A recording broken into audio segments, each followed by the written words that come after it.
Quiero agradecerles en nombre de la Fundación Espacio Stibor la participación a este segundo encuentro de charlas virtuales en esta nueva modalidad que tuvimos que implementar para poder continuar con las actividades que venimos desarrollando a lo largo de estos 10 años.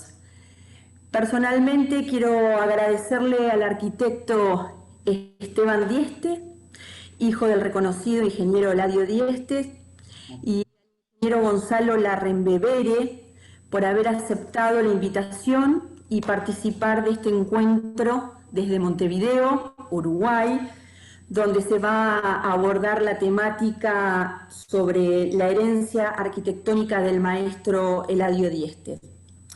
Pero antes de entrar a comenzar a escuchar a estas dos personalidades, me gustaría rápidamente contarles que pertenezco a la cuarta generación de una familia que hace 115 años se dedica a la fabricación del ladrillo y que esta historia comenzó en el año 1905 cuando mi bisabuelo, el ingeniero Francisco Stibor, llegó a la Argentina, luego de haberse recibido de ingeniero en Alemania, de haber trabajado para Eiffel en la construcción de la Torre Parisina, del primer intento de apertura del Canal de Panamá, y cuando se desata la fiebre amarilla, decide, como uno de los pocos sobrevivientes de esa peste, venirse a la Argentina. Una Argentina que, bueno, estaba en un momento de crecimiento y compra una fábrica que ya estaba instalada, que pertenecía a otra empresa, Carbonier Ferry Portalis, pero que estaba desmantelada, en desuso. Y como se había presentado una licitación para hacer una obra muy importante dentro de la ciudad de La Plata, que eran las obras de saneamiento, decide comprar esta fábrica y ponerla en funcionamiento. Eso fue en el año 1905. Y esa fábrica funcionó hasta el año 1995. En el año 1995 la familia decide cerrarla porque la fábrica había quedado comprendida dentro del casco urbano, la ciudad había crecido, ¿sí? Imagínense, durante todos esos años, y decide trasladarse al Parque Industrial de Abasto. Allí, en el Parque Industrial de Abasto, decide instalar una moderna fábrica de ladrillos que hoy lleva el nombre de Cerámica Stibor. Y bueno, y es la continuadora de esta fábrica que les contaba recién, y que son las imágenes que ustedes están viendo en este momento, una fábrica con tecnología de última generación, totalmente automatizada, tecnología francesa, italiana y alemana, que produce 30.000 toneladas mensuales de ladrillos huecos, portantes y termoeficientes. Pero en esta decisión de cerrar la fábrica y trasladarse al Parque Industrial de Abasto, también decide conservar el edificio que ustedes vieron al comienzo, que eran las antiguas oficinas de la fábrica de ladrillos, estas que ustedes ven acá en imagen. Ese edificio estaba muy deteriorado y la familia en 2004 decide restaurarlo, ponerlo en valor y darle una nueva función. Y la función que cumple hoy es la del Museo del Ladrillo. En este lugar se realizan múltiples actividades, no solamente la museográfica, ¿sí?, en sus 5 salas, sino que también se realizan actividades educativas, académicas, culturales, y sociales. Esto ocurre desde el año 2009, el año pasado cumplimos 10 años. Y por último, para no quitarle más tiempo a la exposición que nos van a brindar Dieste y Larrembevere, les quería contar que la Fundación Espacio Stibor, que es la que impulsa el proyecto del Museo del Ladrillo, hoy está restaurando el horno Hoffman, que está ubicado sobre la avenida Centenario, que es un horno que está instalado en nuestra ciudad desde el año 1882, que casualmente se instaló para producir los ladrillos que iban a construir la ciudad de La Plata, y que por supuesto abarcó mucho más que eso, ¿no? No solamente La Plata, sino llegaron a distintos puntos del país.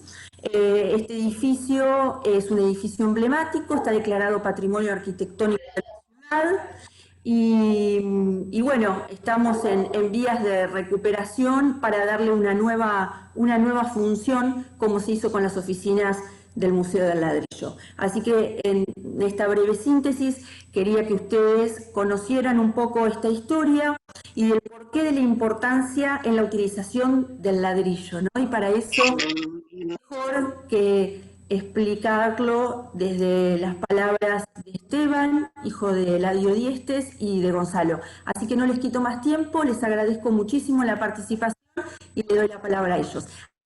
Y antes le quiero agradecer a Néstor Botino, que lo acabo de ver en pantalla. Néstor fue el que participó, el arquitecto que participó en nuestra primera charla de este ciclo de encuentros. Y bueno, la verdad que es un placer verte en pantalla, Néstor, así que muchas gracias por acompañarnos. Ahora sí, Esteban, doy la palabra para que comiences con tu exposición. Sí, yo quería antes presentarlos. Esteban Diestes es arquitecto, fue profesor y miembro del estudio Dieste y Montañés, es presidente de la Comisión Especial Permanente del Prado, que asesora en temas patrimoniales. Y el ingeniero Gonzalo Larrambevere es ingeniero civil, graduado en la Universidad de la República de Montevideo, director de la empresa Dieste y Montañés, en la cual trabaja desde 1976. Así que ahora escuchamos a los disertantes. Bueno, buenas tardes, bienvenidos a esta charla. Algún conocido vi por ahí.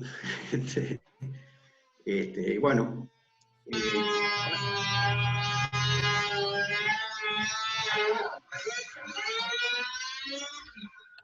Hay alguien con un cepillo eléctrico por ahí.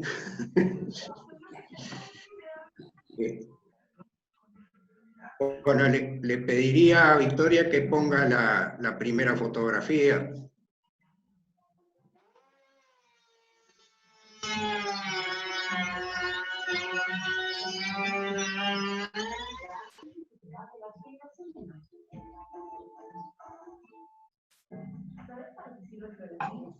Con la primera imagen, por favor.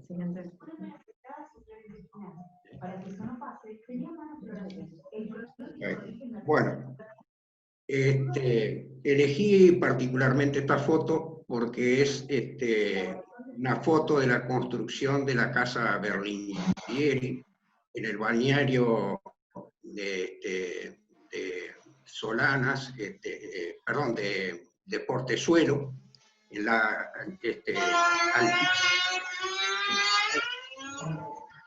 Portezuelo al pie de Punta Ballena. En esta obra tuvo contacto mi padre. Bonete estaba exiliado en Buenos Aires en esos años, en el año 47 concretamente, ya hace esta obra, año en que yo nací, y entre ese grupo de exiliados españoles que se reunían en Buenos Aires, entre ellos algunos pintores como Colmeiro, una de cuyas obras está en la Galería Pacífico, en el espacio central. Como digo... Perdón, Esteban, interrumpo. Le pido nuevamente a todos los participantes que se fijen si realmente han silenciado sus micrófonos. Sí, adelante. Bueno, en ese grupo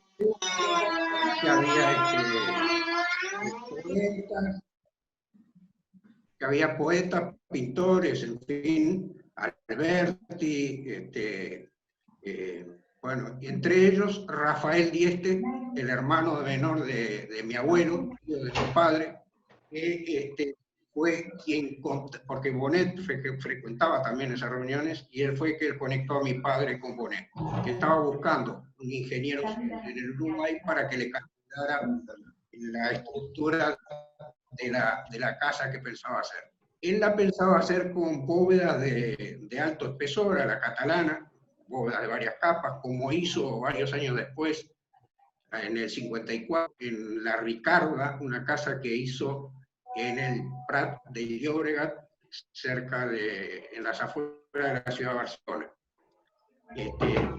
quiero decir irónicamente que no aprovechó lo que padre, porque esa bóveda de la Casa Ricarda sigue siendo la catalana de gran espesor.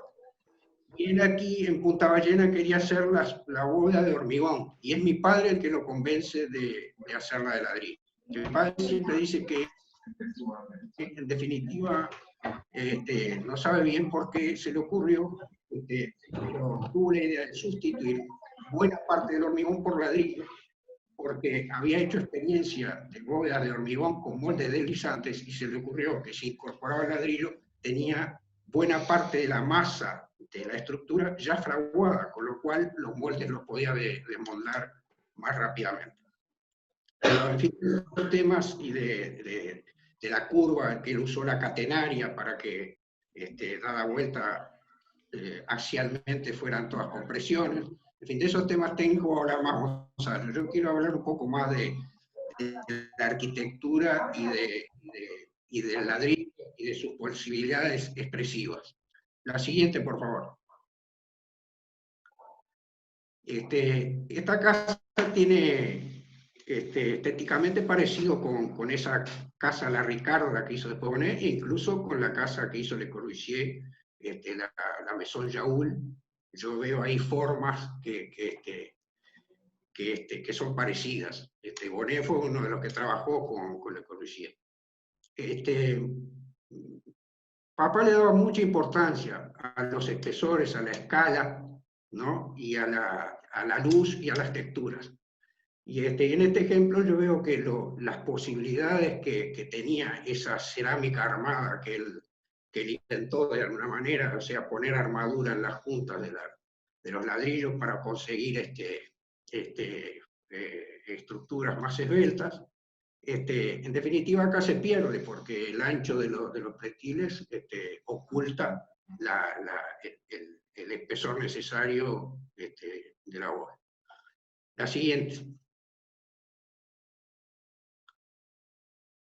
Esta es nuestra casa familiar en el barrio Punta Gorda, en Montevideo, donde él en el año 60 vuelve a aplicar, ya habiendo hecho muchas obras, incluso de luces mayores, vuelve a aplicar sus teorías estructurales. Y para no seguir con lo estructural y meterme más en la arquitectura, ustedes acá ven varias formas de colocación del ladrillo que tiene distintas expresiones, ¿no? Básicamente la casa es toda de ladrillo, no tiene ningún pilar de hormigón, ninguna carrera de hormigón, salvo los pilotes y las vías de fundación. Todos los muros son portantes, y como ejemplo, el muro que tiene las cuchetas que ustedes ven ahí, es un muro que es como una S. Este dormitorio era el dormitorio de mis hermanas. Tengo que decir que fuimos 12 hermanos, y este dormitorio tiene de este lado esas cuchetas, y en la pared que se ve adelante, del otro lado, hay otro dormitorio que también tenía la cama. Bueno, ese muro es un muro de 5 centímetros de espesor. Está hecho con el medio ladrillo, que se llamaba. Y tiene algunos alambrecitos cada 4 o 5 hiladas que le dan, y sin embargo es capaz de soportar perfectamente la cucheta que está colgada. Esa cucheta fue diseñada también por mi padre. Él diseñó los muebles también de esa casa. Y todo lo tenía pensado y estudiado. Esa cucheta tiene un riel y se corre para afuera. La de abajo tiene una ruedita y se corre para poder pasar y hacer con comodidad la cama de los dos lados. Pero siguiendo con el ladrillo, los muros exteriores son unos muros dobles, con un ancho tal que admiten que el cajón de la cortina esté oculto entre los dos muros, en la doble pared. O sea, le preocupaba que la expresión del muro fuera una expresión limpia, sin agregados, sin el cajón de la cortina que en general sobresale. También la preocupación por ese pequeño vidrio que ven ahí ustedes, era un vidrio de color, que eso tiene una de la época, ¿no? Le Corbusier usaba colores en algunas ventanas. Hay varios ejemplos de arquitectura de los años 50 en que se ven esas cosas. El espesor ese grande del muro también le permitió alojar la biblioteca esa en el espesor del muro. O sea, en lo posible, muchos de los muebles y de las cosas se resolvían dentro del espesor del muro. Las mesas de luz, esas, lo que está más blanco al lado de las mesas de luz, que son esos cuadraditos oscuros, esos son las luminarias. Todas las luminarias de la casa están contenidas en el espesor del muro, salvo algún caso excepcional, como sobre la mesa del comedor, que había un globo chino. Yo cuando hablo de esta casa, en cierto modo, me emociono porque me trae muchos recuerdos, porque participé con 15 años, y mi hermano mayor con 16, somos los mayores, participamos como peones en la construcción. Estábamos de vacaciones, de verano, y mi padre nos puso a trabajar en la obra.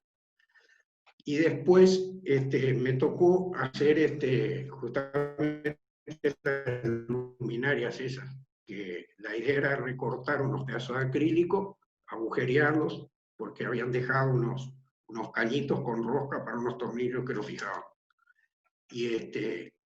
Y agradezco mucho a mi padre que me dijo de hacer eso, ¿no? Y con pocas indicaciones. Me dijo que quería que entre el acrílico y el muro hubiera una continuidad lo mejor posible. Y además por ahí no podía salir la luz. Y me acuerdo que, bueno, no sabía cómo hacerlo, estaba pensando, y un día se me ocurrió usar yeso y hice una especie de marquito de yeso de transición entre el acrílico y el ladrillo. Y bueno, cuando hice el primero se lo mostré, quedó conforme, y no se discutía el jefe, así que continué con todo lo de la casa, que me llevó como 2 meses. Ahora vamos a pasar a otra. Esta es la fachada de la casa, donde mayormente los ladrillos están puestos a soga. Otra cosa que le preocupaba a él, no le gustaban las juntas muy rendidas, sino que la junta fuera al ras, cosa que le da una textura de piel al muro, ¿no? La losa del espacio de acceso a la casa es una losa de hormigón por las dimensiones, pero que se pusieron primero los ladrillos en el cofrado y se puso armadura entre los ladrillos. Entonces es una losa que en definitiva es mixta, tiene la armadura está puesta en el tercio inferior de la altura del ladrillo, quiere decir que el ladrillo también está trabajando junto con un pequeño espesor de hormigón encima para completar la inercia necesaria. Adelante. Bueno, esta es una foto del estar comedor. El comedor es el que está a la izquierda de ustedes con el globito chino sobre la mesa. Era una mesa muy larga, como para 14 personas. Y bueno, la preocupación de que los espacios se comunicaran. Ahí donde se ve mucha luz hay un patio, luego del patio hay una galería que estaba delante de los dormitorios. Papá decía que era muy importante que la arquitectura se viviera, o sea, que las personas desde un punto de la casa vieran a otras personas en otra parte de la casa, o sea, como que si no era vivida, si no se veían las personas, como que no se completaba el hecho arquitectónico.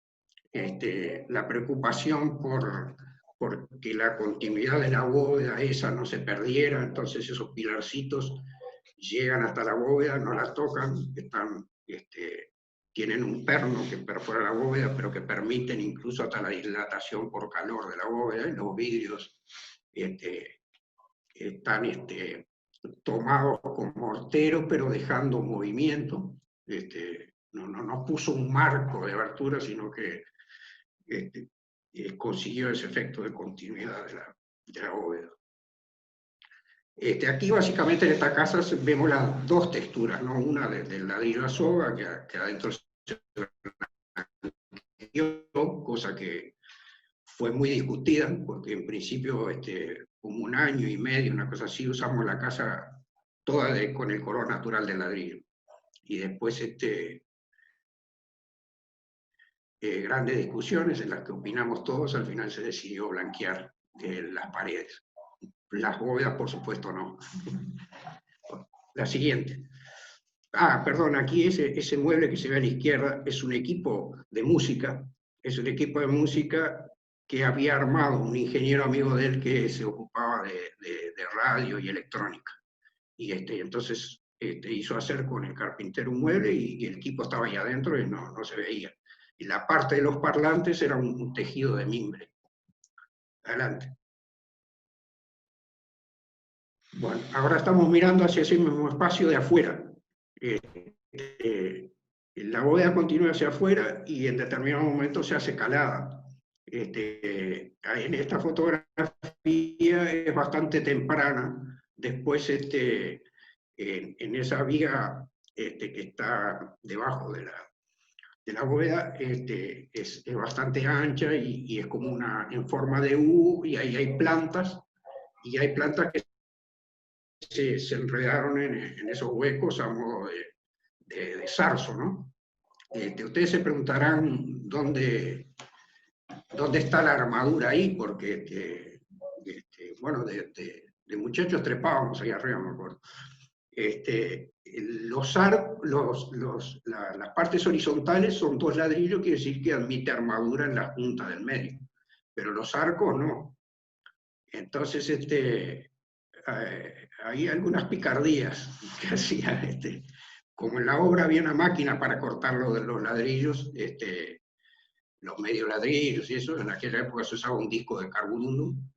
A cada ladrillo le hizo un pequeño corte en B que le permitió alojar ahí una varilla de 6 milímetros, y con eso le daba, no porque lo necesitara desde el punto de vista de su sustento y de las flexiones, sino como una forma de asegurar la forma constructivamente, ¿no? Porque esa varillita se vinculaba con las otras que iban en la junta de las partes horizontales.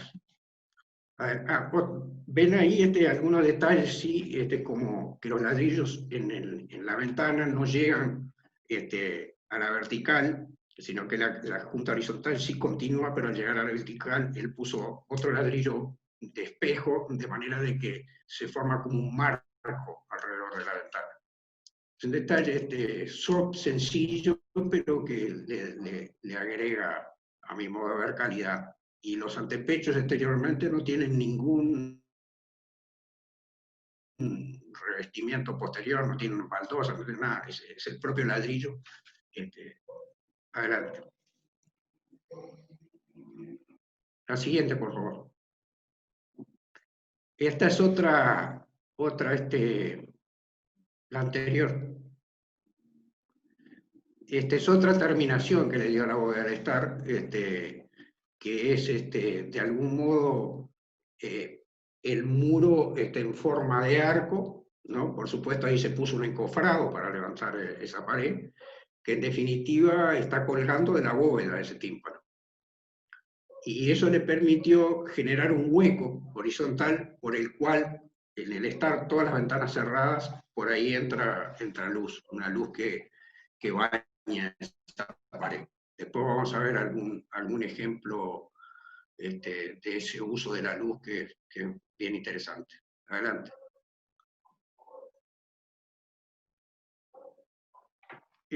Al blanquear la casa, una cosa que se hizo fue dejar esos marcos de ladrillo, o sea, lo que rodea el vano, es el ladrillo visto. Ahí en esta foto no se nota mucho, pero esa ventana da sobre el espacio de acceso de la casa, y como a las espaldas nuestras está el comedor. Y sentado en la cabecera de la mesa, mi padre, a través de esa ventana y otra ventanita de las mismas dimensiones que está en la fachada, se llegaba a ver el mar. Porque la casa está en una zona alta en la que se ve el río La Plata. Adelante.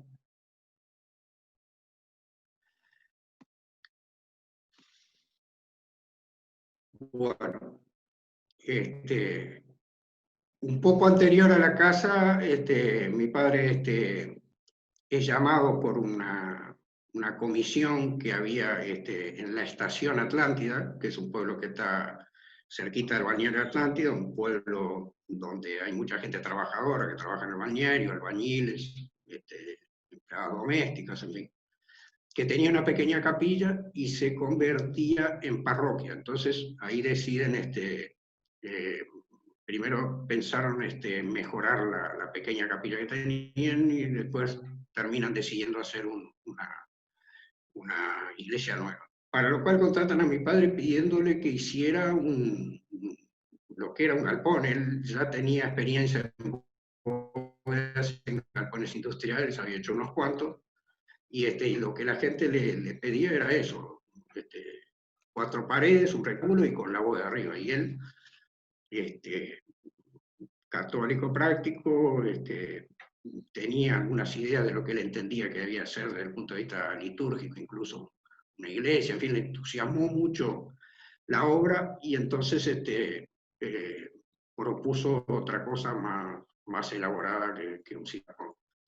Estas son, es una de las 2 paredes onduladas, que son rectas abajo y tiene una generatriz recta que va dando la forma hasta las curvaturas superiores. Adelante. Esta es una foto de la preparación de la viga de borde, de la losa de borde, que es la que soporta el empuje horizontal de la bóveda. Ahí ven ustedes un tensor, uno de los tensores que está desparramado en la viga de borde. Adelante.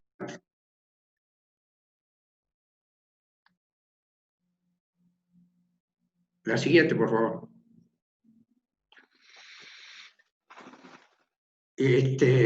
Bueno, acá lo que hablaba hoy yo de la expresión de un muro de ladrillo con la junta al ras, ¿no? Esa cosa como parece como una piel, ¿no? Y obviamente la forma curva le contribuye mucho a esa expresividad. Aquí ya se ven 2 de las expresiones del ladrillo, ese y el fondo de la viga ondulada, en donde el ladrillo, la textura del ladrillo es la textura dada por el corte del peine que corta la extrusión y arrastra granos de arena o vegetales y le da como esa forma como de círculos paralelos, ¿no? Como de rayitas circulares, que es una textura muy, muy agradable. Adelante. Otra cosa que quería decirle de la pared es que la inclinación no se dio desplazando ligeramente los ladrillos a medida que se subían, sino que el ladrillo tiene la cara del ladrillo expuesta, es tangente a la línea inclinada, ¿no? Eso se hizo poniendo un encofrado de tabla con la forma curva arriba, la línea recta abajo y tirando alambres entre esas 2 líneas, y los ladrillos se iban apoyando en esos alambres siguiendo esa curvatura. Tenía la dificultad también de que los largos son distintos, porque hay un momento en que hay una vertical, pero las inclinadas son más largas. Entonces esas diferencias de dimensión se absorbieron en las juntas. Las juntas no son exactamente del mismo tamaño cuando coinciden con la vertical o con la línea inclinada. Eso en un muro plano es muy fácil, porque es cuestión de poner unos hilos horizontales y uno puede asegurar la nivelación de que todas las juntas están a nivel. Con la curva eso es bastante más complicado. Entonces eso se hacía poniendo trozos de madera de un largo equivalente divididos en el número de juntas, ¿no? Y eso apoyaba los alambres y con además la paciencia y el poner cuidado del albañil para ir asegurando esa horizontalidad de la junta, ¿no? Y eso dio esas paredes que tienen esa textura tan particular. Adelante. Esta foto es interesante porque se ven las capas de la cerámica que se usaron allí. La capa de abajo es una capa de tejuelas y después tiene una cerámica hueca de 8 centímetros. En los galpones industriales él usaba una sola pieza, que en general aquí son de 25 por 25 y el ladrillo de 12 por 25, nominalmente. ¿Qué pasaba? Con la pieza de 25 por 25 del lado interior no podía asegurar un despiezo lo suficientemente preciso y agradable estéticamente, por eso usó esa pieza más chica. Y entonces tuvo que agregar, en definitiva, con esas dos piezas consiguió la misma inercia que hubiera conseguido con una sola más grande. O sea, la razón de colocar las tejuelas abajo fue para dar una terminación más acabada al interior de la iglesia, que la pieza más grande no le permitía por las diferencias de tamaño de las curvas, porque la curva más baja es mucho menos larga que la curva más alta. Entonces esos ajustes de dimensión que se dan en las juntas con la pieza más grande no le daba un resultado que él lo convenciera, le parecía que no quedaba prolijo, y entonces fue a esa solución.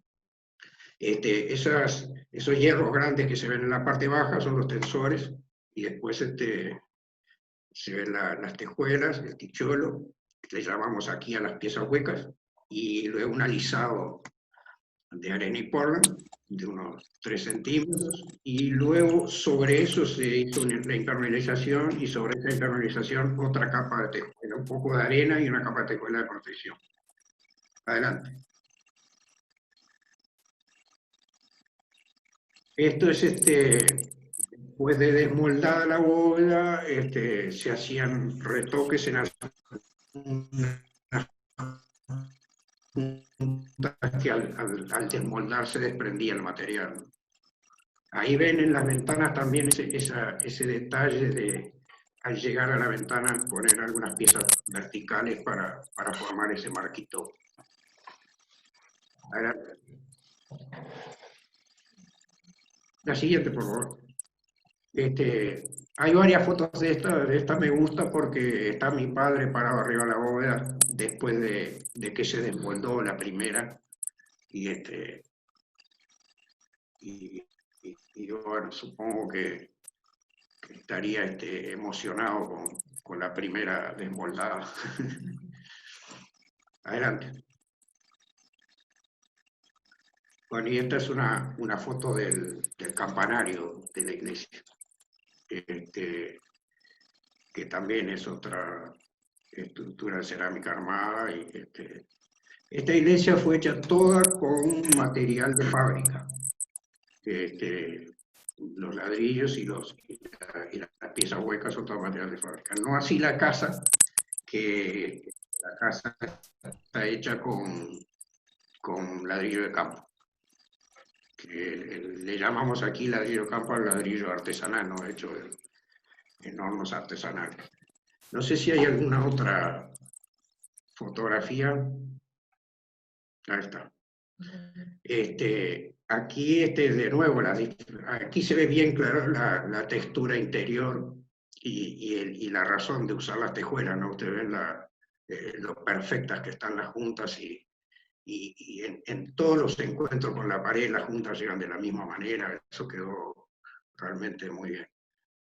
Y tal la preocupación por esa expresividad del ladrillo, en las texturas, por supuesto las formas también, ¿no? Las ondulaciones de la pared creo que de algún modo responden a un cierto remedo del espacio románico, que es al que a él le gustaba más por su austeridad, por el uso de un solo material. Entonces un día me dijo, de algún modo quise recrear las sobrias columnas de una iglesia romana, y acentuar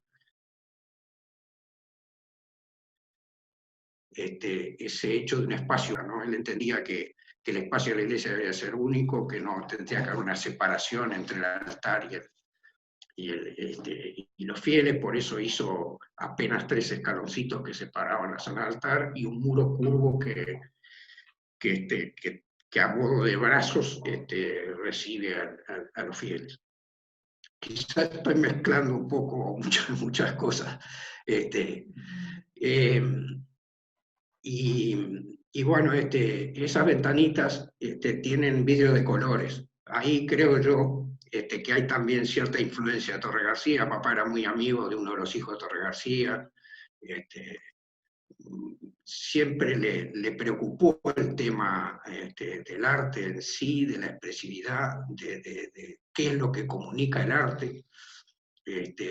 Y entonces le preocupaba mucho la escala, que el espacio tuviera una escala adecuada. Cuando digo escala adecuada, digo escala en armonía con el ser humano, que es en definitiva quien va a usar esos espacios, ¿no? La baranda del coro también hecha con ladrillos, las placas que cierran y dejan penetrar la luz, en todos, hay una variedad grande de texturas del ladrillo acá en esta iglesia, y en definitiva es casi que un único material, ¿no? Porque el ladrillo de las paredes, las tejuelas, es todo el mismo color, todo el mismo, salvo las piezas huecas que no se ven. Otra preocupación es la autenticidad de lo espacial y lo estructural con lo que la arquitectura expresa, ¿no? Con que sea veraz y que transmita lo que es. Entonces eso lo llevaba a extremos como, por ejemplo, interponer entre toda la edificación de la fachada y las paredes laterales una cinta de mármol para que se leyera que en definitiva la estructura de las paredes más la bóveda era una estructura independiente del cerramiento frontal. Las puertas, que hoy desgraciadamente no existen y algún día volveremos a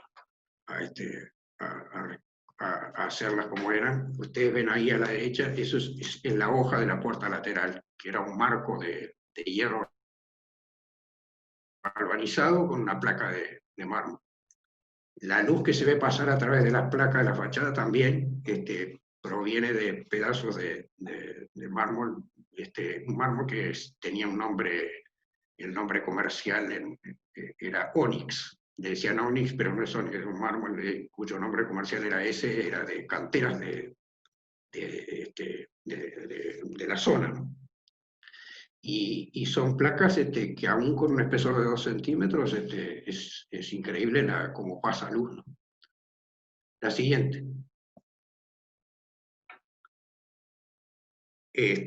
Bueno, aquí está el muro ese que yo les hablaba, el muro del altar, que tiene una forma como que recibe, y otra textura más del ladrillo, porque aquí en ese muro puso el ladrillo de espejo, o sea, con la vista de 12 por 25, que es una textura distinta a la de las paredes laterales, ¿no? Como para destacarlo. Y le llamará la atención la luz del cerramiento posterior, de la fachada posterior. Esa luz que ustedes ven ahí es luz natural, que está entrando por una ventana horizontal, porque el muro de la fachada posterior tiene esa parte vertical que está hecha con los ladrillos, cortada la esquina de un ladrillo y puestos los triángulos de ese mismo ladrillo puestos en hiladas horizontales. De la zona de luz para abajo, la pared está inclinada para permitir ese hueco y por ese hueco entra esa luz. El Cristo que se ve ahí lo hizo el escultor Eduardo Díaz Yepes. Eduardo Yepes firmaba que era un español madrileño que se vino al Uruguay, dicho claramente, detrás de una de las hijas de Torre García, con la cual se casó,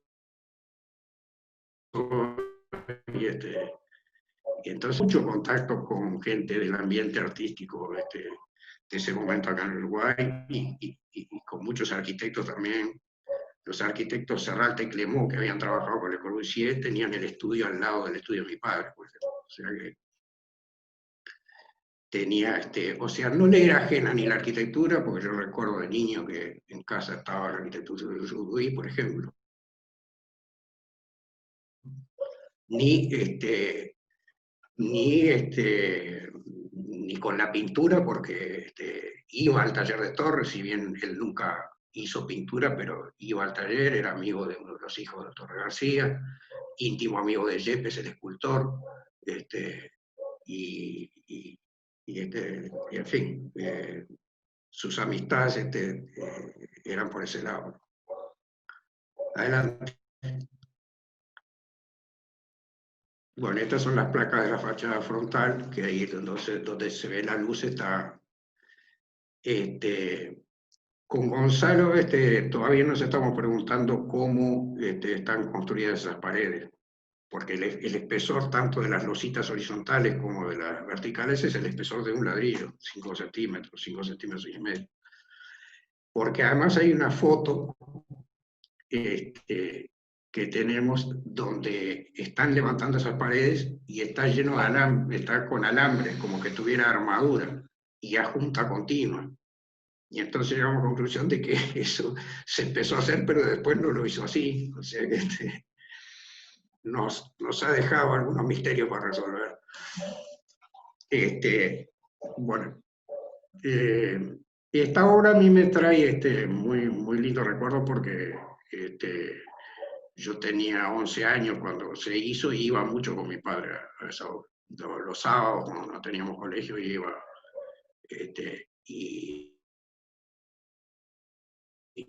Y bueno, tengo la alegría de que me toca un poco ocuparme no siempre con mucho éxito, porque los recursos son pocos, de tratar de mantenerla y de que en fin, y de que eso se haga fielmente al proyecto original. Ahora estamos ante una instancia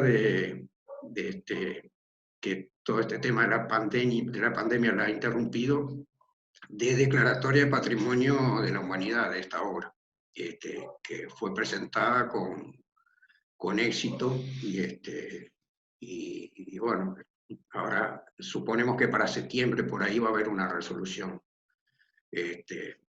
Bueno, para terminar, les quiero decir que me emocionó ver el horno Hoffman, porque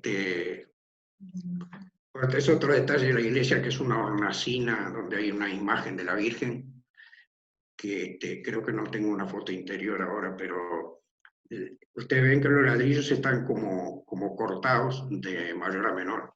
Eso, mirando desde adentro, hace una acentuación de la perspectiva que es bien interesante, porque la imagen se recorta contra la luz del ónix y da como una sensación de infinito, que es interesante. Adelante. Pasamos, bueno, esta creo que es la última, que es a color. El campanario bueno, es una torre también de cerámica armada y tiene los escalones para llegar arriba, están todos volados de la pared, de las paredes. No sé, vi ahí un cartelito que preguntaban dónde queda la iglesia. La iglesia queda en la ruta 11, entre la ruta interbalnearia y la ruta 8, saliendo de Montevideo hacia el este. Y en la ruta 11, entre el interbalneario y la ruta 8, más o menos a mitad de camino. Y en el 2006, que el Día del Patrimonio, que es un festejo que se hace anualmente en Uruguay y se le adjudica el nombre de una figura cada año. En el 2006 se le adjudicó el nombre de mi padre, y en el Parlamento se resolvió ponerle su nombre a ese tramo de la ruta, justamente, de la ruta 11. Así que si van, está el cartelito ahí que dice Ruta Nacional número 11, Ingeniero Eladio Dieste. No, quería decirles para terminar que me emocionó mucho ver el horno Hoffman, porque una de las cosas que compartí con mi padre era ir a una ladrillera, la ladrillera Carrasco, de la cual el material de la iglesia es todo de esa ladrillera, que desgraciadamente ya no existe hoy en el Uruguay. Hay un par de fábricas que hacen de cerámica, pero no, me animaría a decir que no con el cariño de ustedes. Y los hornos Hoffman que había, no hay ninguno más. Y me emociona porque yo iba con mi padre a esta ladrillera que formaba parte de un equipo de empresas amigas de la empresa de Montañés, ¿no? Había un taller metalúrgico donde mi padre hizo, entre otras cosas, ideó máquinas para hacer fundaciones, se construían ese taller. Bueno, y con esta ladrillera había una particular amistad, tanto que incluso alguna pieza que se ellos, ¿no? Hay una especie de un rejillón de forma trapecial que se hizo para la cúpula de la iglesia de Malvín, una iglesia que se construyó la cúpula, pero está inconclusa en el barrio de Malvín, en Montevideo, que se hizo de esa forma porque a mi padre le interesaba que no se viera el material de la Junta, y con esa forma trapecial en los triangulitos que quedaban, porque por supuesto la forma de la torre esa del presbiterio es curva, en los triángulos que quedan hacia adentro de esa forma trapecial del rejillón, ahí es donde se ponía el material. Y quedó una textura muy, muy interesante esa pared. Bueno, creo que le voy a dar a Gonzalo la palabra, creo que me extendí demasiado. Esta última foto es una foto de una actividad que se hizo justamente de difusión de la obra de mi padre con motivo de esta presentación a la candidatura al Patrimonio Mundial. Se hizo un programa educativo financiado por UNESCO en las escuelas, y particularmente ahí en la zona se hizo un taller con escuelas de la zona. Los niños que están de blanco son de una escuela pública que está ahí cerca, y los niños que están de bordó son de un colegio parroquial que está al lado de la iglesia. Bueno, le cedo la palabra al amigo Gonzalo.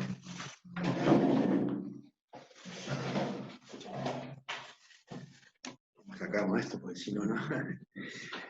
Bueno, buenas tardes a todos, Cristina, María Victoria, Vicky, a mi amigo Gustavo, que debe andar por ahí también. Un placer estar con ustedes. Recuerdo La Plata con mucha satisfacción haber estado allá por la década del 90, dando alguna charla por la Universidad de La Plata, donde siempre recuerdo que me sentí como en mi casa. Me trataron como si hubiera sido estado con mi familia. Bueno, yo soy ingeniero, entonces realmente disfruté mucho lo que dijo Esteban, mirar toda la obra de Dieste desde el punto de vista de un arquitecto que siente la obra de una profundidad que realmente emociona. Yo hubiera dejado seguir hablando a Esteban para seguir disfrutando de eso.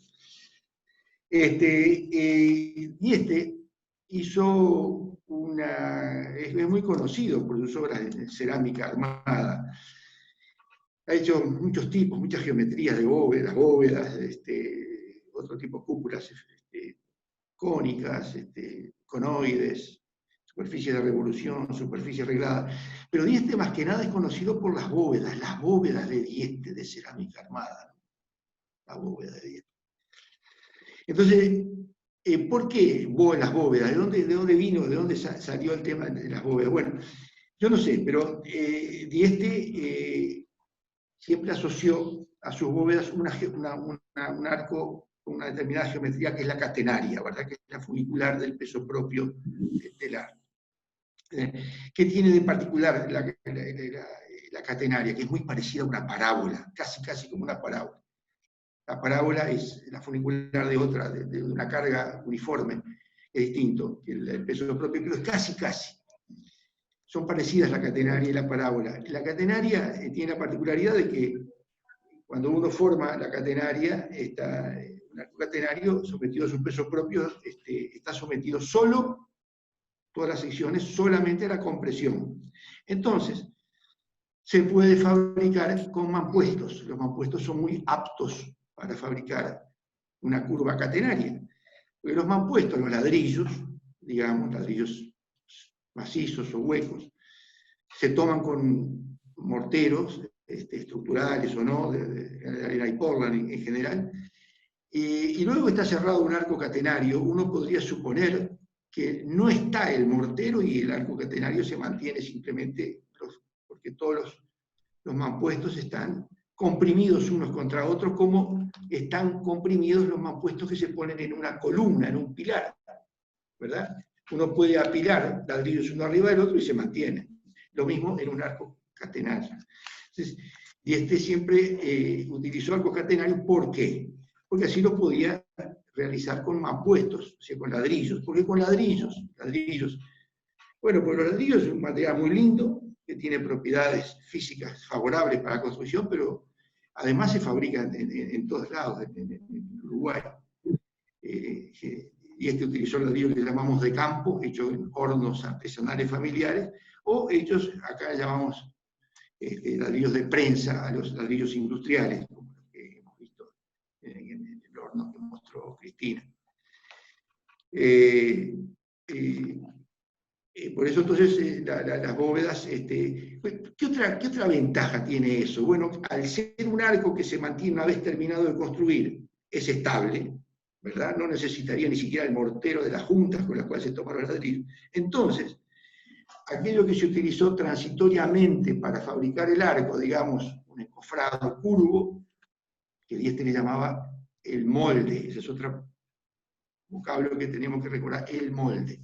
Uno puede retirar el molde inmediatamente, en teoría, y correrlo, subirlo y hacer otro arco, y otro arco, y otro arco. Entonces, con gran velocidad, uno puede hacer una construcción. O sea, la sucesión de arcos forma la bóveda, la cáscara continua. Entonces, esa conjunción de catenaria, de mampuestos, de ladrillos y de moldes, logran realizarse con gran velocidad y así forman bóvedas, las primeras bóvedas. Como es, por ejemplo, la bóveda que mostró Esteban al principio, que es la misma que yo voy a mostrar. Si es posible, Vicky, se puede ver la primera foto. La vamos viendo de a ver. Ahí está. Esa misma.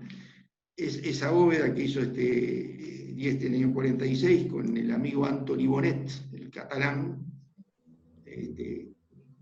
Perdón. Adelante, sí, Vicky, otra más todavía. Ahí está.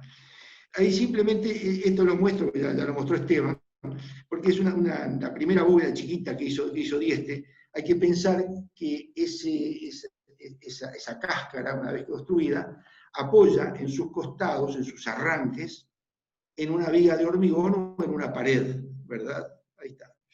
Entonces, hay que pensar también sobre esas vigas de hormigón o sobre esa pared, ¿qué esfuerzos hace un arco de bóveda? Bueno, como es una catenaria, los esfuerzos son siempre tangentes a la curva, a la posición de compresión. Es decir, sobre las paredes ejerce entonces un esfuerzo vertical, el peso de la cáscara, y un esfuerzo horizontal. O sea, esa descarga tangente se descompone en una vertical y una horizontal. Entonces, la vertical la llevan los pilares o la llevan las paredes, y la horizontal la llevan esos tensores que ustedes ven ahí. Por eso es importante ver. Ahí aparece un tensor. Podría, en lugar de haber un tensor, hacer un pilar más robusto, llamémosle contrafuerte, por así llamarlo, con capacidad de absorber esfuerzos horizontales. Claro. A veces no gustan los tensores. Entonces, aquí conviene pensar otra cosa. ¿En qué se asemeja un arco catenario a un pilar? En que ambos están comprimidos. Piensen ustedes en un pilar muy esbelto, muy alto. Ahí pierde capacidad de carga porque es inestable, ¿verdad? Apenas uno con un pequeño esfuerzo horizontal lo saca de su posición de equilibrio y andea, se viene abajo. Entonces hay que hacerlo más gordo, más grueso al pilar, o hacer por alguna forma más eficiente y más elegante, darle inercia a la sección transversal del pilar. Bueno, cuando Dieste hizo estas bóveditas chiquitas, era lo mismo que hacer un pilar chiquito, era estable, pero luego Dieste quiso hacer bóvedas de luz más grande. Entonces, es lo mismo que decir, hago un pilar más alto. Entonces se hace presente el problema del pandeo. Dieste, para evitar el pandeo, lo que hizo fue darle a la sección transversal del arco una curvatura. Se llamó bóvedas de doble curvatura para aumentar la inercia de la sección transversal sin acumular material, sin usar más cantidad sustancial de material. Entonces, de ahí pasamos a bóvedas más grandes que ustedes van a ver que son de doble curvatura. La siguiente, otra más. Ahí está. Esa es una foto de una edificación que hizo Dieste a finales de los años 50 en Artigas, en la ciudad donde él nació, al norte del Uruguay. Ahí uno ve que la bóveda, uno nota que hay una doble curvatura, ¿verdad? No solamente la curvatura de la bóveda, sino en la dirección perpendicular. También se ve que es un gimnasio, ya se ve un tablero de básquetbol, ¿verdad? Está atensorado con esos tensores de color negro que se ven ahí. Les voy a pasar acá obras que son anteriores a la época de Esteban y mía en la empresa, en el trabajo con Dieste. Creo que sí. ¿Cómo? Esta obra en particular fue hecha en colaboración con los arquitectos Serralta y Cremó. Y tiene, no sé si hay alguna otra foto. No, de esta no. Pues las fachadas tienen la disposición otra vez de las ventanas aqueras, tiene algo del arte constructivo de Torre García, y en particular hay algunos detalles en la fachada que son medio corbusianos.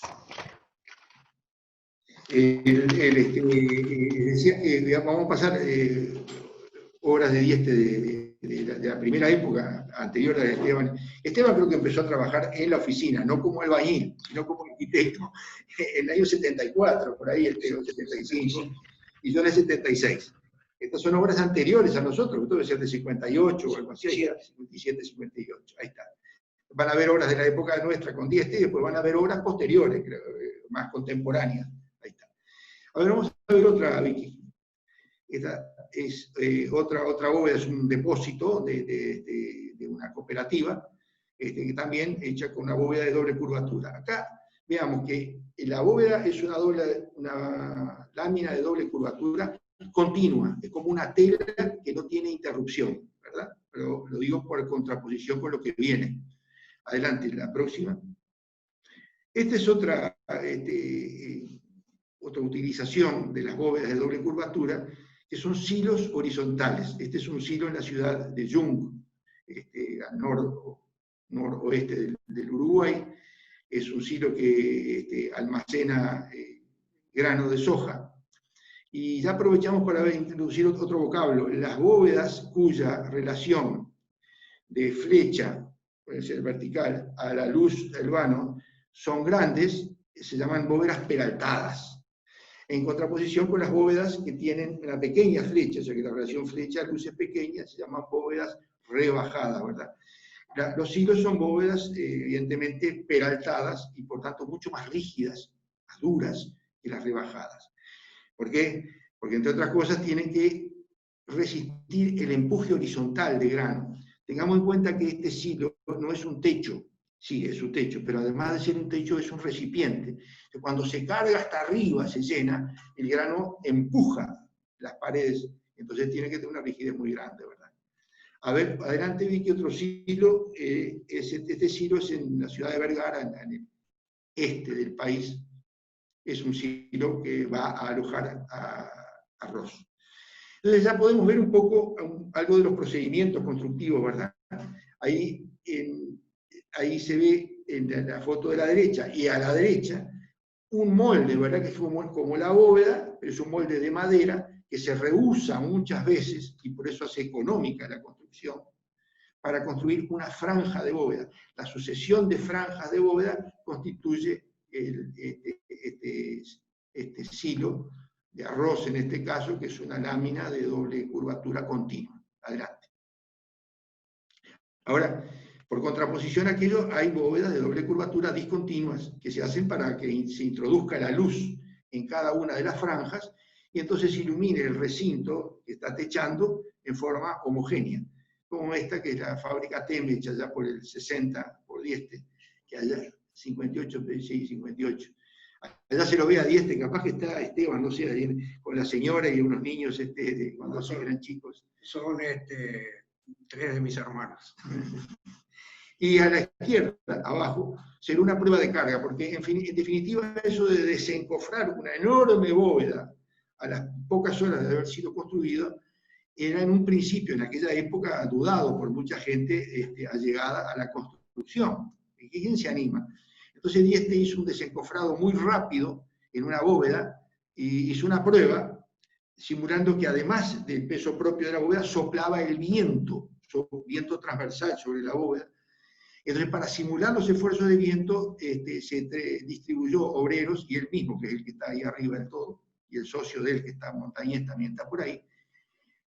No crean que es una prueba riesgosa, porque el molde, el encofrado, está bien cerca de la bóveda, o sea que si colapsara, estaba a 10 centímetros, y él resistió perfectamente. Esto sirvió para convencer a la gente de que las bóvedas se podían hacer con una velocidad muy grande. Esa en particular se desencofró a las 16 horas, de hecho. O sea que todavía incluso el mortero no tenía su fraguado completo, ¿no? Claro. Porque esa bóveda se llenó un día y se terminó de llenar, pongamos, a las 5 de la tarde y se desencofró al día siguiente a primera hora. Había, antes de desencofrar, se habían tomado el día anterior probetas del material del mortero de Lenny Portland y en obra, antes de desencofrar, se rompían con una especie de prensa de palanca que también diseñó mi padre, y con esa pequeña prensa de palanca se sabía qué resistencia por centímetro cuadrado tenía ese mortero a la hora en que se hacía la prueba. Muy bien. A ver la siguiente, Vicky. Este es un gimnasio, ¿verdad? Este es un gimnasio en la ciudad de Durazno. Ahí se ve muy bien la entrada de luz que permite una bóveda de doble curvatura discontinua. Acá se ve la fachada del testero y aquí está el intrados de la bóveda esta discontinua. Adelante. ¿Otra más? Esta es una bóveda bastante grande, tiene una luz transversal de 50 metros, se hizo en el puerto de Montevideo, techó un viejo depósito del siglo XIX que se incendió, y Dieste que encontró valores muy interesantes en las paredes remanentes, como se ve bien a la derecha, hay un muro muy, muy elegante, que tenía muchos años, pidió no demolerla y que él se encargaba de techarla con una bóveda, de alguna manera para unir de alguna forma la arquitectura del ladrillo del siglo XIX con la arquitectura del ladrillo con otra tecnología del siglo XX, ¿no? Esa es una obra para mí muy hermosa y un desafío fue en aquella época por la enorme luz transversal que techaba. Sí, en particular en esa obra fue una licitación pública que proponía demoler los muros y construir un espacio sin columnas del mismo tamaño que el que estaba envuelto por esos muros. Nosotros presentamos esa solución y presentamos como variante la utilización y la permanencia de los muros.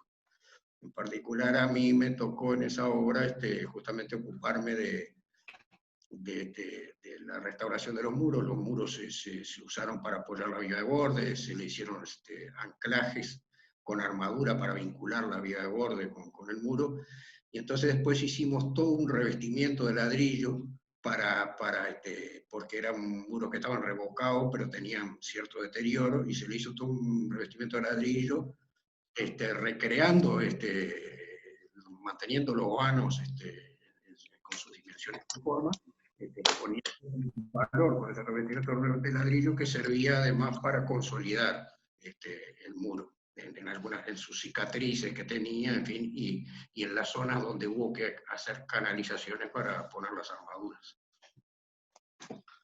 Esta sí es una obra en la que participamos, nosotros ya estábamos trabajando en equipo, formando parte del equipo.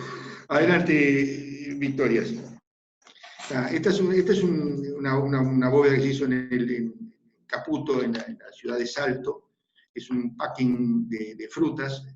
Ahí uno ve en la foto de la izquierda, es también una bóveda de doble curvatura discontinua que permite la iluminación pareja, pero se ve en la foto de la izquierda el techo blanco de afuera, ¿verdad? O sea que acá hay conviene decir que a los ladrillos que forman, que se ven en el intradós, que se ven desde abajo, se los cubre con una capa delgada de mortero que permite impermeabilizar a la estructura, ¿verdad? Y sobre ella se pinta, además, con una pintura impermeabilizante.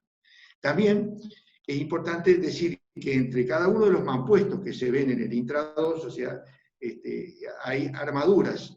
Es decir, ¿y para qué hay armaduras? Pueden preguntar ustedes si es que esto es un arco catenario que se soporta a sí mismo sin necesidad de armadura. Está todo comprimido. Bueno, está comprimido siempre y cuando esté sometido al peso propio. Pero si se cuelgan pesos desde el techo, si el viento transversal sopla, si hay imperfecciones, como siempre las hay constructivas, aparecen pequeñas flexiones que son absorbidas por armaduras que se colocan en las juntas entre los morteros, en ambas direcciones, y también se colocan esas armaduras en el alisado. O sea que por eso es que Dieste le llama a lo que se le llamaría ladrillo armado en el mundo, o mampostería armada, mejor dicho. Él le llamaba cerámica armada. Ese vocablo lo trajo Dieste, la cerámica armada, es por eso. Adelante, Vicky. Y este es otro gimnasio. En realidad, los gimnasios son, las bóvedas de doble curvatura discontinua son muy aptas para hacer gimnasio, aunque también se hacen gimnasios con otros tipos de bóvedas, como estamos haciendo en este momento, que se lo vamos a mostrar después, si es que hay tiempo. Si tenemos tiempo, no sé, Cristina, tú lo dirás. Adelante. Vamos a pasar a otro tipo, otro tipo de tipologías, como son las superficies de revolución. En este caso, es un tronco de cono, un tanque de agua elevado, en el cual la cuba, la parte de arriba, está soportada en pilares muy delgados, también de cerámica armada. La troncoconicidad le da una sensación de fuga hacia arriba. Creo que los griegos hacían eso, esa trampita, la hacían los griegos en el Partenón. Y vean cómo Dieste le da una primacía a la dirección vertical, o casi vertical, de las generatrices del cono, en contra de los pequeños vínculos horizontales que tienen los pilarcitos entre sí, ¿verdad? Los toquitos de ladrillo. Eso para darle la sensación de esbeltez. Adelante, a ver si hay otro tanque de agua distinto. Este es similar, es el tanque de agua de la fábrica que vimos hoy, de Caputo. A ver otro. Esta es una cáscara no calada, que también está hecho en un packing, en una embotelladora de bebidas, colas y naranjas y agua mineral, en una ciudad que se llama Tarariras, departamento de Colonia. A ver, otro tanque de agua. Este ya es de la época de Esteban y mía, lo mismo que este que está acá. Estos son dos conos opuestos, la cuba, abriéndose hacia arriba, y el fuste de forma calada también, ¿verdad?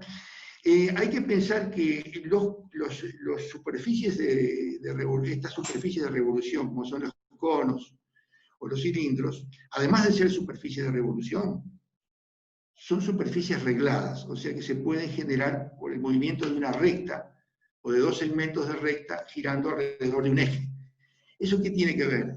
Tiene que ver que son muy fáciles de replantear, porque basta hacer una directriz arriba, por ejemplo un círculo chiquito, a una altura, y un círculo más grande en el piso, y luego unir los puntos correspondientes de ambos círculos con alambres, y luego colocar los ladrillos en forma tangente a eso, y entonces no es necesario usar ningún tipo de encofrado. Esa es la ventaja de realizar este tipo de estructuras con mampuestos. Por eso la cerámica armada es sumamente apta para este tipo de estructuras. No se necesitan encofrados, en ningún caso. Adelante. Creo que hay otro tanque más. Bueno, este simplemente es otro tronco de cono, pero la única diferencia es que este es actual, lo hicimos hace unos pocos años. Esta es una antena de 66 metros para el canal 7, creo que o 5 de Maldonado. Otro uso de las superficies de revolución. Adelante. Esta es una torre de 100 metros, 110 metros de altura que se hizo en la ciudad de Campo Grande, capital de Mato Grosso do Sul, en Brasil, por un colaborador de Dieste, que fue quien construyó esto, que se llama Ariel Valmagia, compañero de Esteban y mío, muchos años trabajando acá con Dieste. Es una hermosa obra y un, digamos, desafío tecnológico fenomenal desde mi punto de vista. Adelante. Otro tipo, adelante Victoria, otro tipo acá, no sé si se entiende esta foto, pero es una pared simplemente ondulada, formada,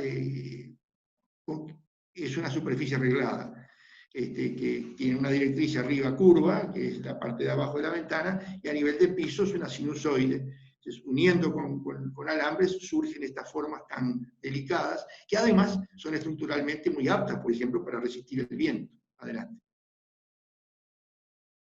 Esta es una obra que quedó inconclusa, que iba a ser una obra fantástica desde mi punto de vista, y se ve que las paredes de esta iglesia, la iglesia de Nuestra Señora de Lourdes, eran superficies también regladas. Estas onduladas. Adelante, decía Esteban. Para esa iglesia fue que se hizo que se hicieron las piezas especiales de forma trapecial para la torre del presbiterio. Y se iban a usar también para las paredes onduladas. Acoto que esos ladrillos que se hicieron, que no se usaron para ahí, se usaron para un tanque de agua enorme, para un conjunto de viviendas. Sí. Adelante, Victoria. Este es el primer shopping center que hubo en Uruguay. Se empezó a construir en el 83 y se terminó en el 85. Y ustedes ven que las paredes son también formadas por una especie de conoides, pero que en realidad son superficies regladas, replanteables, con la unión de dos directrices a distintas alturas, una ondulada a media altura, una recta a nivel del suelo y una recta a nivel del techo. No quiero ponerme a hablar sobre esto, pero no es un capricho esta forma, sino que esto tiene una función estructural, que digamos no viene al caso explicar en este momento. Adelante. Otro tipo de bóvedas son las bóvedas que no descansan sobre paredes o vigas en los arranques, sino que son bóvedas que directamente descargan su peso en pilares, en columnas. Estas se llaman bóvedas autoportantes, como las bóvedas de la casa de Esteban. A ver la siguiente. La casa están descargando el muro. Ahí están el muro, sí. Acá vemos claramente una bóveda que descarga sobre pilares, ¿verdad? Esto es una bóveda autoportante. ¿Cómo trabaja una bóveda autoportante? Como transversalmente como un arco, como ya vimos, y longitudinalmente como si fuera una viga soportada entre pilares. Es decir, que esto, lo que va en la parte más baja de la cáscara, que son lo que llamamos los valles, serían donde en una bóveda que descansara en dos pilares, donde estarían ejercidas las tracciones, una viga que flexaría como todas las vigas y que estaría sometida a tracción la fibra inferior. Bueno, pues ese sería el valle de la bóveda. Ahí, cuando las luces son muy grandes, se alojan cables de precompresión para evitar deformaciones y tensiones grandes. Las bóvedas estas suelen ser precomprimidas también. Adelante. Estos son ejemplos. Este es un gimnasio.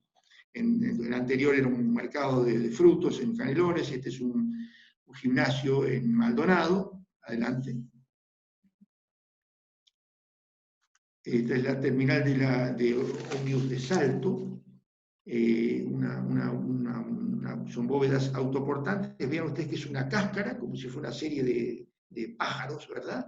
Y están todos apoyados en una sola hilera de columnas.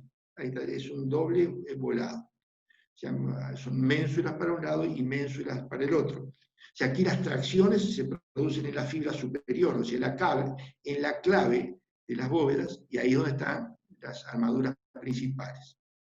Adelante. Esta es otra foto de la misma obra. Adelante. Esta es una obra muy querida por Dieste, y por mí también, porque fue la primera obra en la que trabajé cuando entré en el año 76 a trabajar con el ingeniero Dieste, que es un packing de frutas, se llama Mazaro, en la ruta 5 de Montevideo. Son unas bóvedas sumamente audaces, con luces muy grandes, y naturalmente fueron comprimidas, precomprimidas, con métodos y equipos diseñados por Dieste, equipos de precompresión y métodos de precompresión diseñados por él. Adelante. Esta foto me da un poco de vergüenza porque está mal pintada esa bóveda y es fea, no teníamos que haberla traído. Bueno, créanme que esta se pintó hace poco, la pintamos a la bóveda, quedó bastante bien. Ustedes vean aquí abajo las bóvedas, hay distintos niveles, hay un efecto de entrada de luz muy lindo, y por mucho tiempo estas bóvedas fueron simplemente un techo muy ventilado en donde se empaquetaba las manzanas y la naranja. Adelante. Bueno, hay otras iglesias tipologías particulares, voy a mencionar tres. Una es la famosa iglesia de San Pedro de Durazno. Adelante, Vicky, que es simplemente se ve en el esquema de la derecha, que está formada por planos, toda la estructura, y digamos, es una estructura plegada, ¿verdad? Hay el techo, las paredes laterales, todas son estructuras plegadas de cerámica armada precomprimida, una estructura muy, muy expresiva, pero es una excepción en la producción de Dieste. Adelante. Esta es la misma iglesia.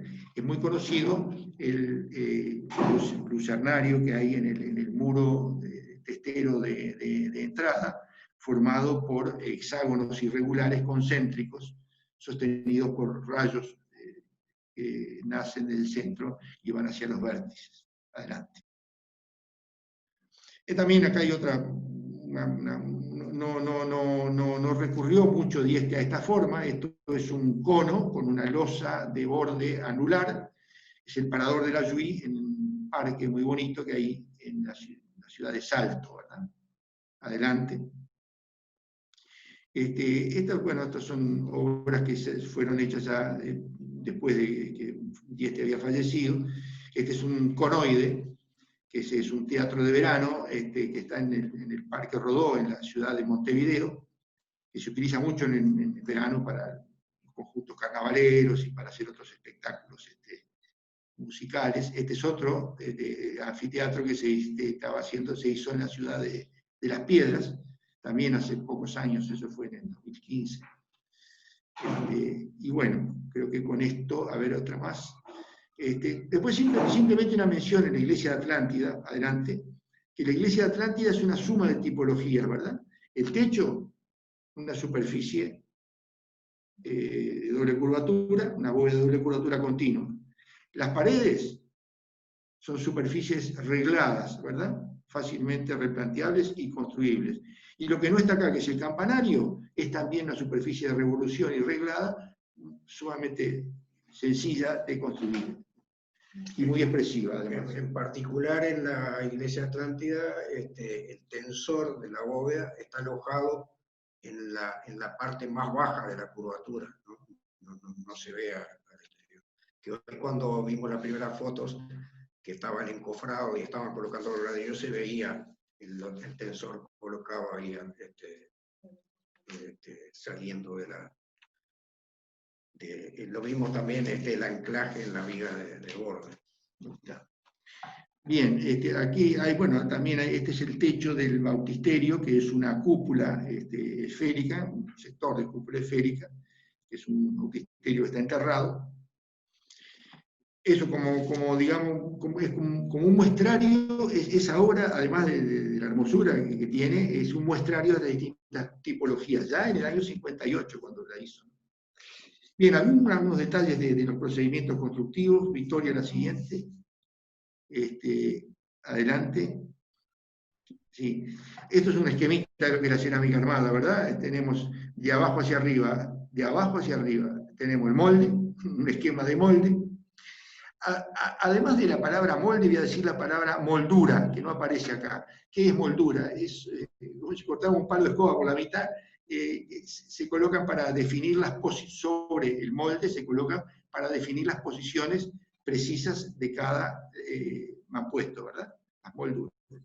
Bien, encima del molde está la cerámica, que puede ser hueca o maciza, luego las armaduras que van en las juntas de los mampuestos, y luego la capa de revoque superior, que Dieste le llamaba el alisado, y también con su armadura correspondiente. Esto es el conjunto de la cerámica armada. Adelante, Victoria. Estos son los mampuestos que se usan en Uruguay en general. En particular, de la izquierda arriba es lo que llamamos bovedilla, que permite alojar en la dirección paralela a los huecos una armadura más gruesa entre bovedilla y bovedilla, porque tiene una aleta aquí abajo que permite un espacio más grande entre las paredes verticales del mampuesto. Adelante. Esto, simplemente a un detalle. ¿Cómo se hace un molde? Un molde se hace con costillas, ¿verdad? Las costillas son esto que ustedes ven arriba, a la izquierda. Y luego el molde debe, primero, bajar y subir. Una vez que está terminado una franja de bóveda, tiene que escapar el molde, bajando, y luego tiene que correr horizontalmente hasta la nueva posición y luego subir. Acá a la derecha vemos una bóveda chiquita, una forma de subir y bajar mediante un tornillo, y ven además una ruedita que desliza sobre un riel para mover horizontalmente el molde, ¿verdad? Adelante. Las bóvedas de la casa se hicieron con un tipo de molde sencillo, así, con el tornillo y con la ruedita.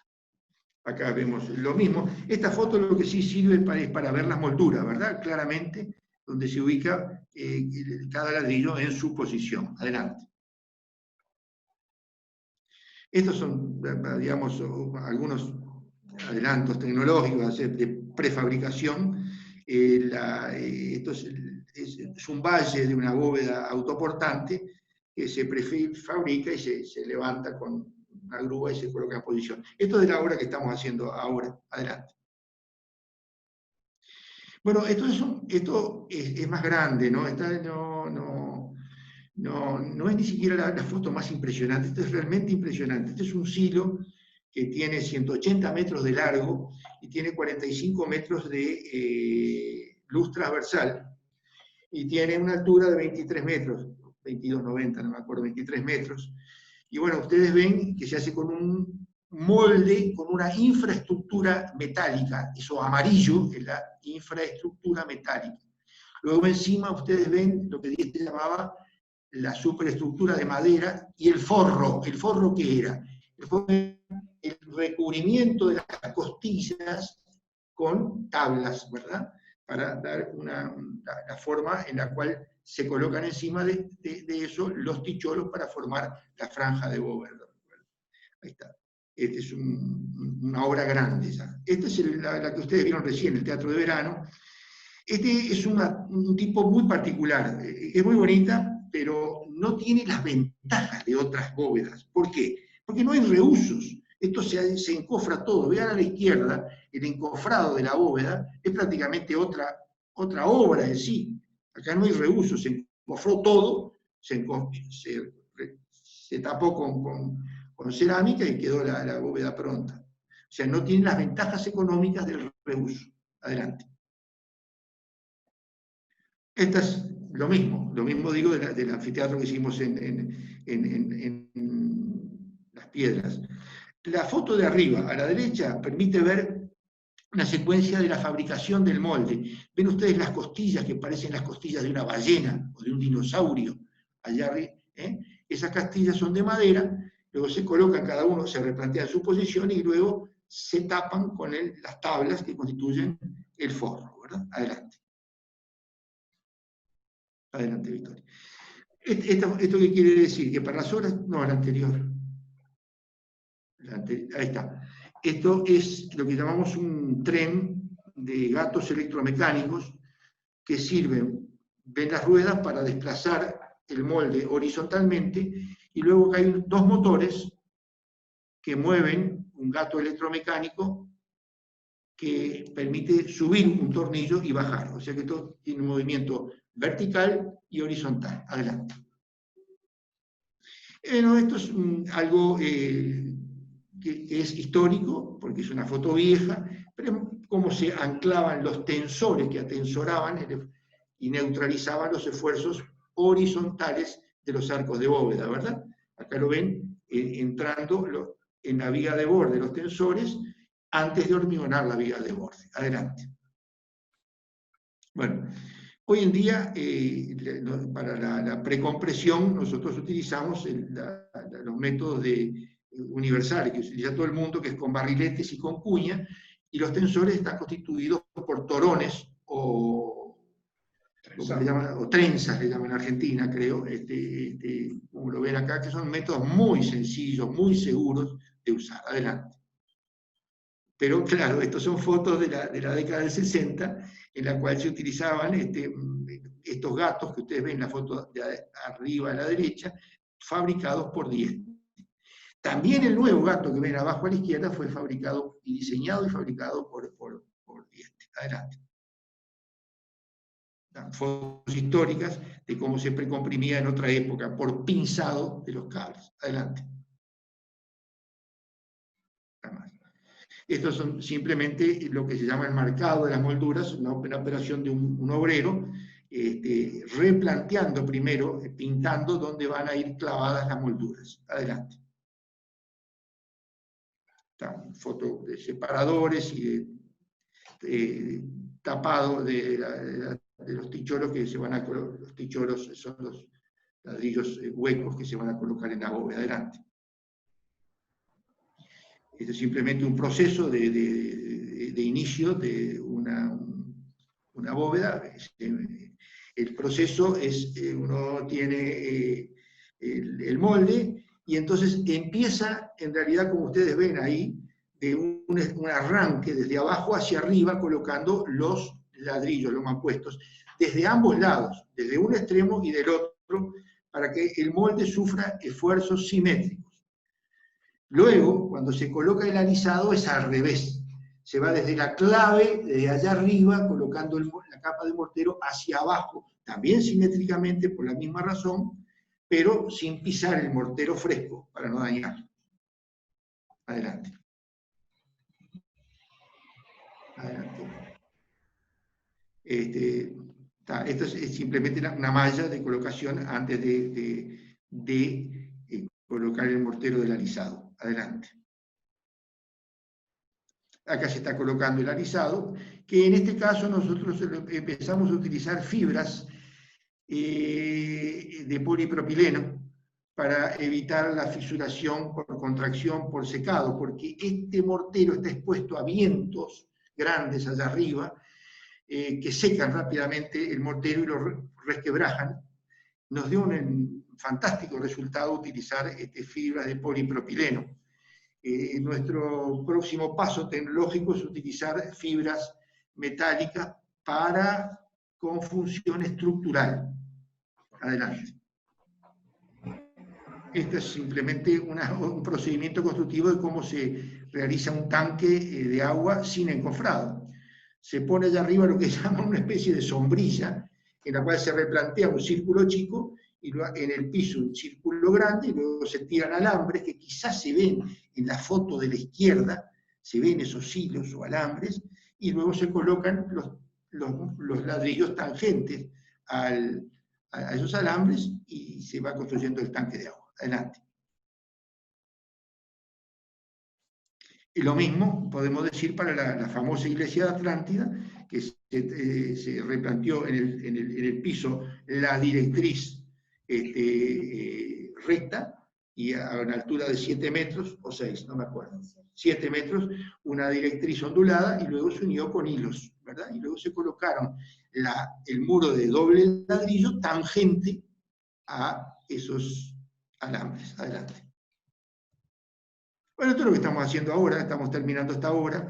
Es un centro cultural y deportivo que está en un barrio que se llama Flor de Maroñas, en Montevideo. Capaz que vemos alguna otra foto más adelante, Victoria. Ahí está, esta es una foto que sacamos, ¿cuánto? Ahora 15 días. Son bóvedas autoportantes que tienen 40 metros de largo, con 3 apoyos, precomprimidas, no se terminan con un corte vertical, sino a 45 grados, que da una sensación más liviana, ¿verdad? Adelante, a ver alguna otra foto de ahí. Es una foto, acá hay una canchita de fútbol que hicimos acá al costado.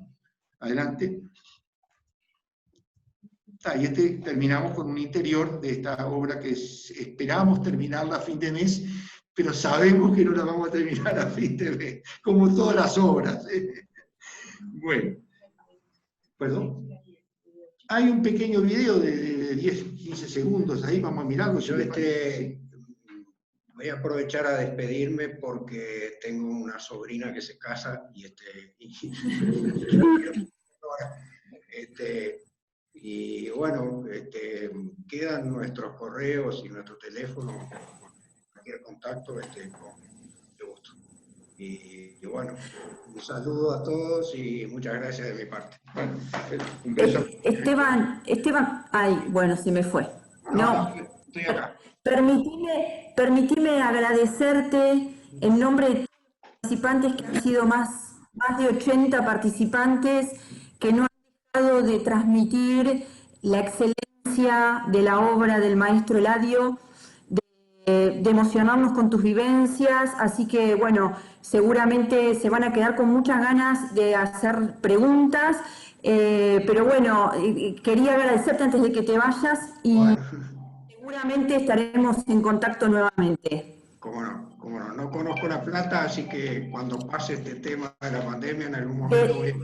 Desde ya te esperamos a que vengas a conocer el horno, el museo y por supuesto la fábrica, ¿no? Así que muchas gracias por tu participación. Bueno, gracias a ustedes. Un saludo para todos. Te liberamos. Un saludo desde este lado del Plata. Nos quedamos con Gonzalo entonces. Bueno, si les parece, vemos ese videíto y terminamos la charla con eso. Bueno, cómo no, Gonzalo.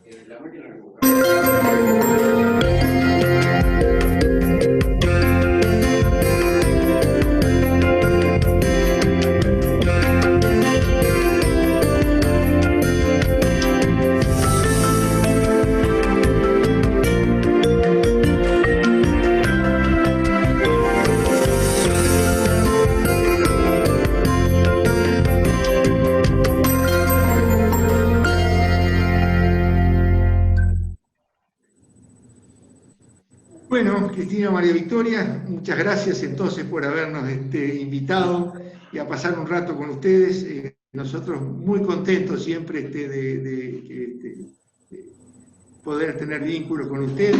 Yo les voy a pedir una cosa, que conozcan a Lucía, que es mi principal colaboradora y prácticamente el alma mater de la empresa hoy en día. Lucía Pesci es ingeniera, trabaja con nosotros desde el año 2004, ¿verdad? Ahí está. Hola Lucía, encantada de conocerte. Estuve escuchando la charla acá al lado. Y maravillados todos de la obra, no solo del maestro Eladio, sino bueno, de lo que ustedes han continuado, ¿no? Porque la verdad que de eso se trata también, de continuar con ese legado que dejó Eladio Dieste. Así que bueno, agradecerles nuevamente por haber aceptado esta invitación. Ahí seguramente Cristina va a querer hacer alguna reflexión de la charla. Sí, sí. Sí, por supuesto quería agradecerles la colaboración y realmente los comentarios hablan por sí mismos en cuanto a la disertación. Nos llamó la atención en su momento el nombre de tu compañera de trabajo y de ruta, porque en la ciudad de La Plata vive un arquitecto, Pesci, que tiene una hija que se llama Lucía. Entonces,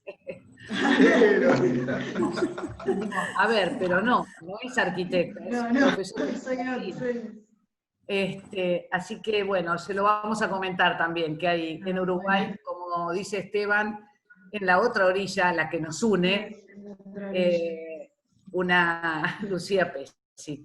Desde ya dejo abierto a todos ustedes preguntas que quieran realizarles, y Gonzalo, vos estás dispuesto a responder, y si el tiempo está a disposición nuestra. Perdón, buenas tardes, Cristina. ¿Se puede hacer una consulta? Sí, por supuesto.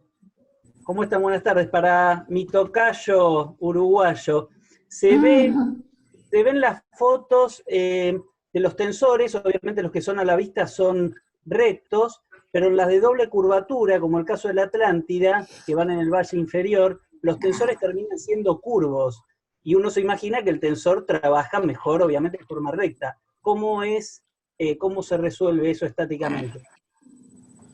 Sí, esa está muy buena, esa pregunta está bien interesante, sí. En realidad, si uno corta a la iglesia de Atlántida con planos verticales, uno tiene distintas catenarias, ¿verdad? Unas que tienen una flecha grande, son las más altas. Luego va achicándose la flecha con los distintos cortes, y cuando se llega al corte por el tensor, ahí la catenaria tiene apenas una flecha de 7 centímetros. 7 centímetros. Entonces el tensor que está escondido es casi horizontal. Por tanto, a ti no te gusta un tensor que no sea horizontal, a mí tampoco. Lo que pasa es que había que esconderlo. Había que esconderlo, y además había que evacuar el agua. Si uno lo pusiera horizontal, el agua podía quedarse ahí. Entonces, esos 7 centímetros permiten desagotar a ambos lados, ¿verdad? Y el esfuerzo que hace el tensor sobre el valle, sobre la parte más baja de la bóveda, no es grande, es pequeño, muy pequeño. Se compatibilizó el escondite del tensor. Tendería a desprender, si no tendería a desprender la capa inferior. No tendería, tiende a desprender, pero con una fuerza muy pequeña que es absorbida con la armadura correspondiente ahí. Perfecto, gracias. Buena pregunta, linda. ¿Alguna otra pregunta?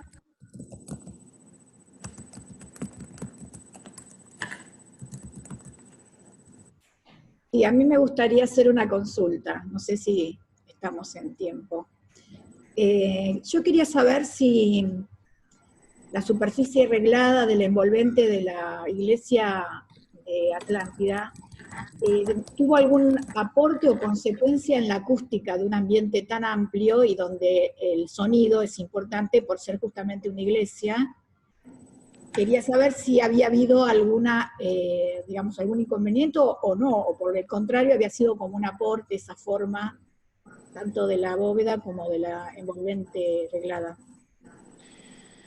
Con toda sinceridad, yo esa respuesta diría que Dieste no buscó un amortiguamiento acústico con eso, sino un un aporte estructural y plástico, digamos, ¿verdad?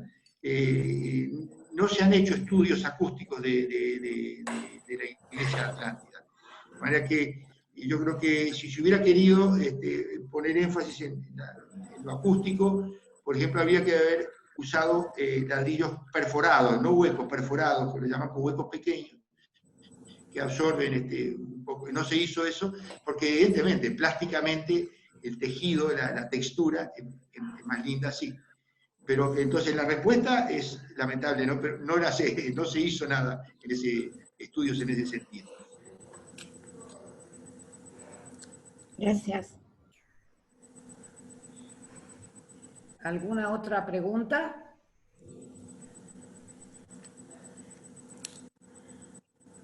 Hago una pregunta. Sí.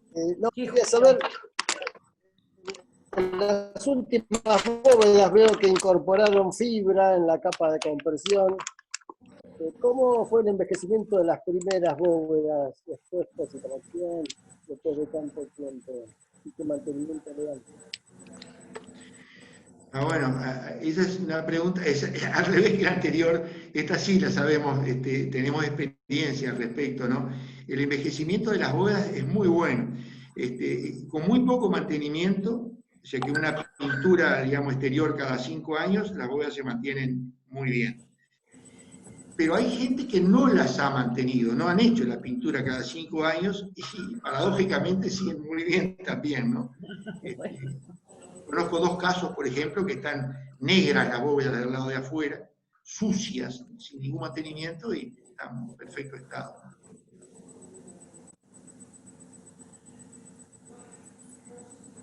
Bueno, si no hay más preguntas, Victoria Stewart, ¿te parece? Cerramos este excelente encuentro y satisfactorio para todos.